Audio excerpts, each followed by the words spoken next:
The poor conditions Nigerian students were subjected to write their WAEC examination has sparked negative reactions amongst many Nigerians clamoring for a reformation of the educational system in Nigeria. But wait, was this not the same statements that we made during the massive failure in JAMB about a month ago? The moment the FG rescheduled the JAMB examination, it silenced every form of protest. Begging the question, how long are we going to continue as Nigerians clamoring rather than taking proactive actions towards ensuring that indeed the educational system in Nigeria is rebellious?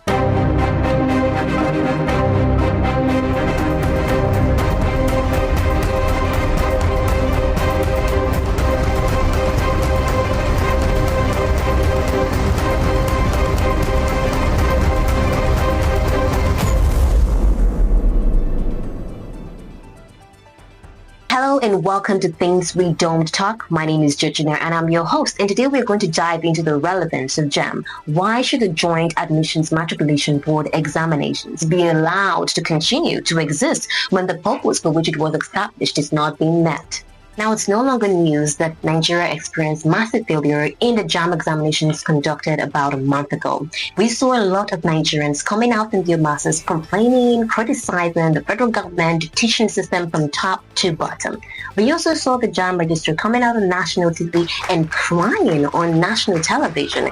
And I'm asking, why is he crying on national TV? I saw a lot of Nigerians applauding for him. Alas, his tears only amounted to a rescheduling of the JAMB examination. But the rescheduling cannot suffice. It is not enough. Clearly, the FG wants to silence public opinion with this temporal measure of rescheduling the exam to avoid being pressured into carrying out the most drastic and needed change, which is to scrap JAMB out. I mean, if the purpose for which a thing has been established is not being met, then why should it be allowed to continue to exist? Now, this brings us to the most important question. Why was JAMB established?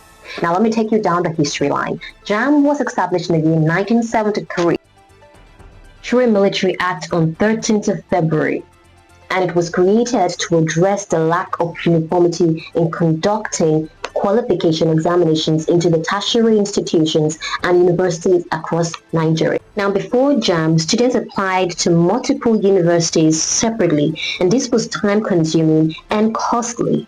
So with JAMB, you get to apply to these multiple universities. You need a more unified method. Now, JAMB was established to ensure that every single person, student seeking for admissions into tertiary institutions, would be given equal and fair opportunity to gain admissions into these institutions, irrespective of their geopolitical backgrounds. So the question now is, has JAMB been able